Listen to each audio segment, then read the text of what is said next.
evlatları ve İslam aleminin güzide evlatları. Soykırıma hayır, Filistin'e destek, Siyonizme lanet mitingine hoş geldiniz. Biliyorum, dünyanın herhangi bir yerinde bir Müslümanın canı yansa sizin gözünüzden yaş akar. Ne yazık ki İsrail'in zulmü günlerdir gözümüzde yaş bırakmadı. Ama ümitsizliğe yer yok. Zafer yakındır. Zafere inananlara selam olsun. Ey Fatih'in, Selahaddin'in torunu, dedenin İslam alemine hizmeti ve sünnet-i seniyye davası da sana miras kaldı. Öyle bir miras ki hem omuzlarınızda dağlar gibi bir yük olacak, hem de kor ateşi söndüren serin bir ırmak gibi sizleri ferahlatacak. Filistin'e, Arakan'a, Nijer'e, Doğu Türkistan'a umut ışığı olacak bir miras. İşte ati olmak budur, işte şanlı tarihe, maziye sahip olmak budur. Bizler en şanlı mazisi olan tarihin ve kültürün mirasçılarıyız. Şimdi selamlama konuşmalarını yapmak üzere Özgür Der Genel Başkan Yardımcısı, Akit Gazetesi yazarı Sayın Kenan Alpay Beyefendi'yi konuşmalarını yapmak için davet ediyorum. Siyonist İsrail'in işgaline karşı çıkmamız elbette ki hukukun bir gereğidir, ama ondan önce Allah'ın bir emri olarak bizim üzerimize tahakkuk etmektedir.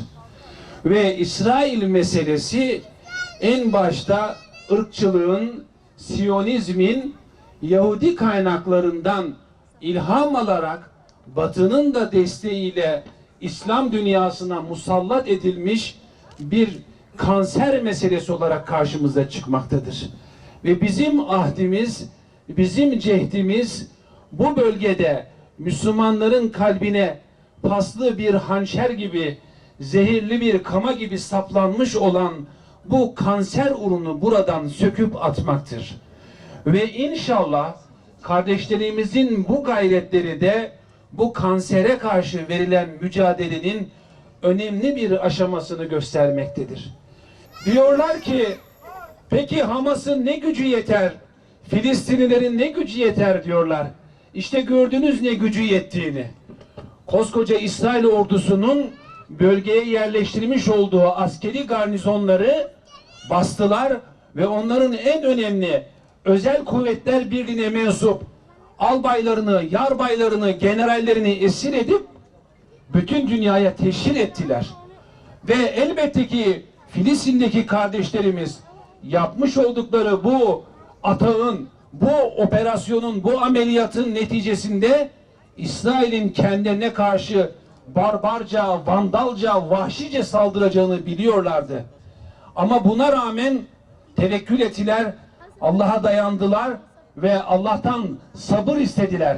Ve dediler ki, Ya Rabbi üzerimize sabır dök, adımlarımızı yolunda sabit kıl ve kafirler toplumuna karşı, zalimler toplumuna karşı bizi aziz ve muzaffer eyle dediler. İkiyüzlü suskunluğa karşı insanlık onurunu haykırmak için buradayız. Ve dünyanın tüm iyi insanlarına zulmün ateşi insanlığı kuşatıyor uyarısında bulunmak için buradayız. İkiyüzlülüklerin zulmü azdırdığı zamandayız. Soykırımcı Siyonistler Filistin'de katliam yaparken susanların kıyameti zorladığı zamandayız. Evet, bugün Filistin'de mazlumların kanı üzerine kurulmuş bir rejim var. O şebekeye kimileri devlet diyor. Hayır, hayır. İsrail bir devlet değildir. İsrail emperyalizm tarafından kurulmuş ve desteklenen bir terör örgütüdür. İsrail bütün dünyaya kötülük yayan soykırımcı bir organizasyondur. Bu rejime karşı direnen bir avuç insan, bugün bütün dünyanın onurunu tutmaya çalışan o halk katlediliyor. İnsanlık nerede? Onur nerede? Bugün Filistin'de can pazarı kurulmuş. Gazze'de çocuklar ölüyor.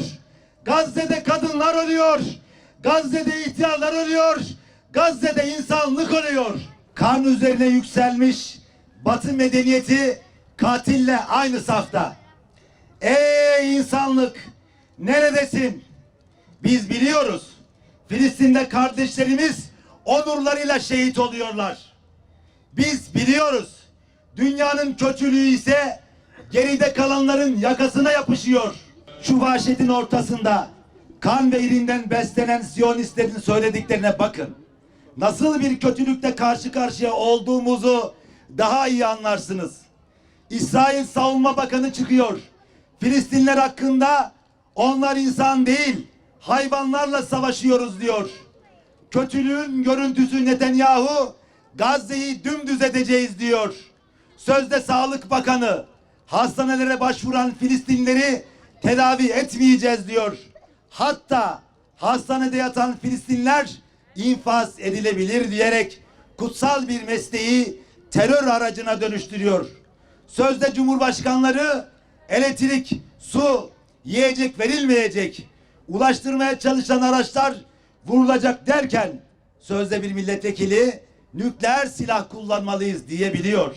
Her savaşın bir hukuku vardır. Bütün mahlukatta bir denge vardır. Fakat bu kandan, irinden beslenen örgüt vahşetini sınırlayacak hiçbir değere, hukuka sahip değil. Bakın, insanlıktan çıkmış sözde savunma bakanları ne diyor? Askerler her şeyi yapabilir. Hiçbir yaptığı için sorumlu değiller. Yargılanmayacaklar.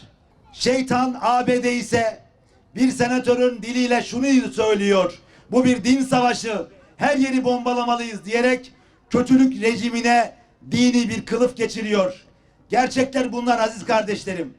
İsrail'e giden kötülüğün başı ABD Dışişleri Bakanı, ben buraya ABD Dışişleri Bakanı olarak değil, bir Yahudi olarak geldim diyerek bu din savaşı sözüne destek vermiş oluyor. Ve kendisi de bir katliam üzerine kurulmuş ABD başkentlerinden de soykırıma destek açıklamaları geliyor peş peşe. Bütün bu zeminde kim tanır uluslararası hukuku? Kim tanır insanı, insanlığı? Evet, onun için sözün bittiği yerdeyiz diyoruz. Onun için dünyanın iyi insanlarına çağrıda bulunuyoruz. Bu zulüm bütün dünyayı saracak. O uçak gemilerinin bölgeye sadece İsrail'e destek için gelmediğini hepimiz gayet iyi biliyoruz. Bütün hesaplar İsrail'in bölgesel planları ve güvenliği için. Güvenlik güçlerimizin Suriye'deki haklı operasyonlarından rahatsız olmaları da bundan. Emperyalistlere güçlü bir sesle altını çizerek ifade etmek isteriz ki daha çok rahatsız olacaksınız.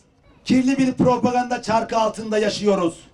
Kitlesel ölümleri gerçekleştirenler suçsuz, kendini savunanlar suçlu. Kimse başını kuma gömmesin. Bir ekran görüntüsüne kapılıp kendini kurtaracağını da zannetmesin. Sırtını emperyalistlere dayamış bir terör örgütü aralıksız 75-80 yıldır katliam yapıyor Filistin topraklarında. Bu gerçekten kaçabilir miyiz? Katil belliyken kimse güce yaslanıp maktulü taşlamasın. Bu köyüne dünya yıkılır. Ancak adaletle yoğrulmuş insanlık ayakta kalır. Bizim tarafımız belli. Biz postallarıyla adaleti ezenlerin değil, Filistinli kardeşlerimizin yanındayız. Biz Filistin haklı davasının yanındayız. Çünkü biz insanız ve insanlık adaleti tutup kaldıracak. Zalimden hesap soracak. Onun için zulümden korkmayacağız. Onun için bir kere daha haykırıyoruz. İsrail soykırımcı bir terör örgütüdür. İsrail kan ve irinden beslenen bir terör şebekesi elbette yerle eksan olacak. Kahrolsun İsrail. Kahrolsun İsrail'i destekleyen emperyalizm. Kahrolsun ABD. Kahrolsun AB. Yaşasın adalet. Yaşasın insanlık. Yaşasın özgür Filistin. Yaşasın Mescid-i Aksa. Yaşasın Hamas. Yaşasın Ahmet Yasin. Yaşasın Abdülaziz Rantisi. Yaşasın Yahya Ağaş ve diğer bütün mücahitler. Basın açıklamamızı burada sonlandırırken bir kez daha katil İsrail lanetliyor. Aksa Tufanı operasyonunu, Hamaslı ve diğer tüm yiğit mücahitleri selamlıyoruz. Bugün Filistinli kardeşlerimiz için ellerimizi semaya kaldırma günüdür. Gün dua günüdür. Gün zaliminin yanında değil, mazlumun destekçisi olma günüdür. Allah'ım sen egemenliğini dilediğine verirsin. Dilediğinden de alırsın. Dilediğini yüceltir, dilediğini de alçaltırsın. Ey cebbar olan Allah'ım, istediğini zorla yaptıran zalim inkarcıları, Siyonist katilleri ve küresel zorbaları kahru perişan eyle. Amin.